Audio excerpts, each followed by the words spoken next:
The Lives of the Saints by Father Alban Butler, April 14th, Blessed Lanunio. In 1893, Pope Leo XIII confirmed the cult of the Carthusian monk Lanvinus. Although he is little known abroad, his order has always professed great veneration for him. Lanvin was a Norman by birth. Around 1090, he arrived at the great Carthusian monastery and later accompanied St. Bruno to Calabria. When the holy founder died in 1101, Lanvinus was chosen to succeed him in the government of the two abbeys that the order then had in southern Italy. Some monks had opposed Lanvinus's election.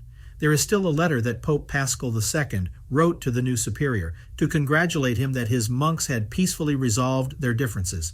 In the same letter, he recommends them not to boast of the austerity of their rule, but to seek on all occasions peace and union with God.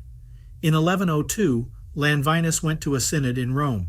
In 1104, the same supreme pontiff wrote him other letters, in which he praised the zeal with which he had carried out the mandates of the successor of Peter and entrusted him with a difficult negotiation with the bishops of southern Italy. In 1105, Lanvinus was appointed visitator of all the convents of Calabria to restore monastic discipline.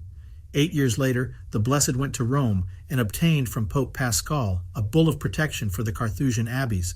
Blessed Lanvinus died on April 11, 1116, surrounded by the veneration of his monks, but his feast day is celebrated today.